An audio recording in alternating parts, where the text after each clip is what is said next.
No. Almost time, Rose. Well, say it with a smile. As you can see, I finally got around to watch this movie. That was quite high on my to-watch list. How did it turn out? Was it able to put a smile on my face? Hi there, it's Micha. Join me for this review if you like to find out.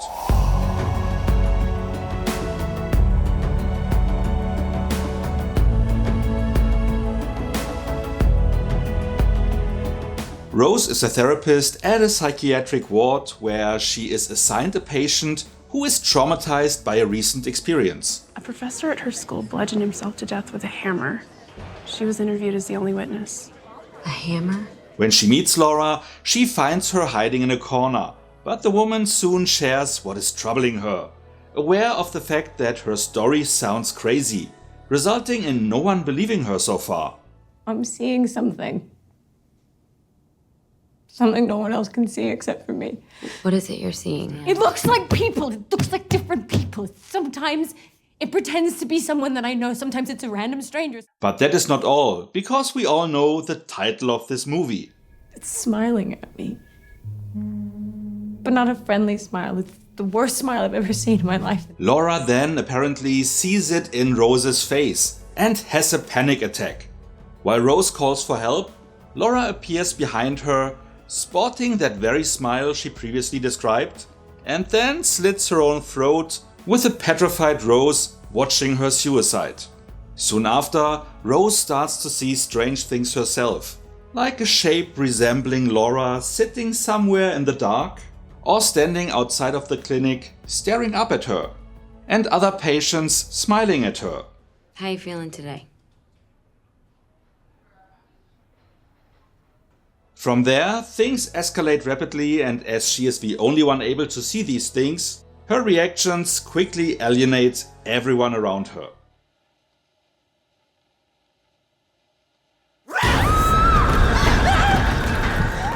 Rose!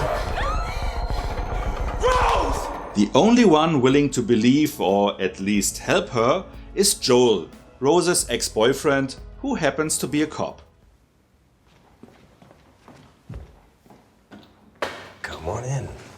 Together they research what turns out to be a chain of incidences, where someone kills themselves in front of another person, who then starts to see things and ends up killing themselves in front of someone else.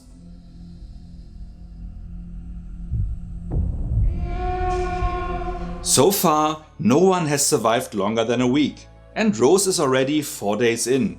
But there seems to be light at the end of the tunnel, as Joel tracked down one person who survived the chain. Someone currently in prison.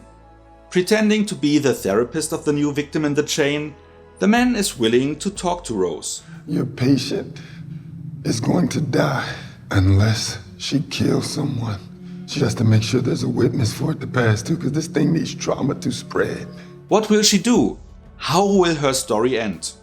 First off, let me say that the reason it took me so long to watch this one is the fact that the end was a little bit spoiled for me, because at last year's Fantasy Film Fest we were shown the first 10 minutes of the sequel, without prior announcement. That way I knew parts of the outcome, which didn't leave many ways the movie could end, which still pisses me off to this day. Anyway, the movie turned out to be mostly living up to its reputation. It is pretty thrilling and has some solid jump scares. Holly. While some scenes manage to give you proper goosebumps, I was expecting it to be a little bit more frightening on the psychological level. Something along the lines of what The Ring, the Japanese original, managed to invoke. To be fair though, while scripting this review and rewatching parts of a movie alone in the dark, I caught myself looking behind me once or twice. But moving on.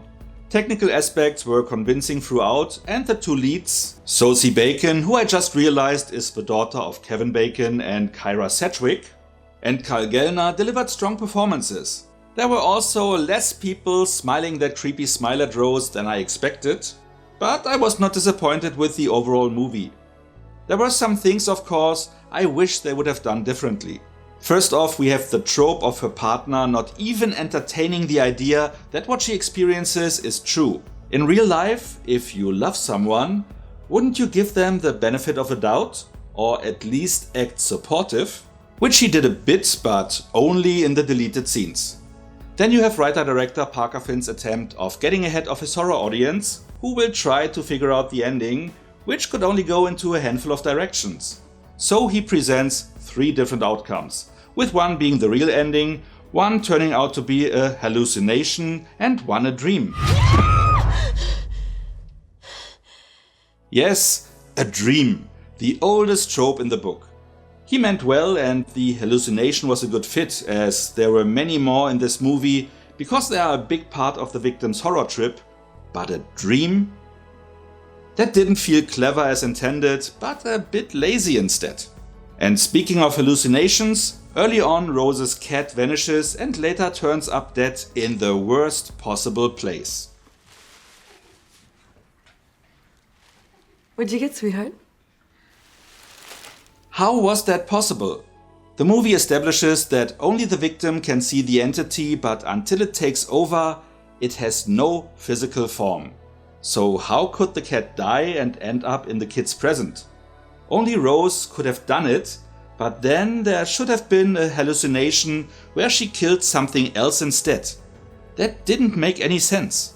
As a last call-out, the film also establishes that the entity craves trauma, and some of the victims have witnessed deaths before in their past. If that was coincidence or part of the pattern was never really answered, not even in the sequel. And with that being said, let's get to the rating. The movie landed with me pretty much exactly as I expected. I was thrilled, enjoyed the ride, were happy with the acting, but also saw some room for improvement in the storytelling, as laid out in the review part. Therefore, I'm rating the film with 7 out of 10 points. If you like horror with a psychological component, make sure to give this one a go. I also watched the sequel and the short film Laura Hasn't Slept that launched this franchise. Reviews for both will follow soon, and once they are up, I will link them at the end of this video. What about you? Do you also think the wake up from a dream trope in horror movies should be retired? How are you with jump scares? Do you like them or think that they are an inferior implement in the horror toolbox? Whatever you like to share, let me know in the comments. And if you enjoyed this video, feel free to like, share or subscribe. So much for now, see you next time, and thanks for watching. Together they research what turns out to be a chain of incidences, who then starts to see things, with one being the real ending, one turning out to be a hallucination, and one a dream. Rose.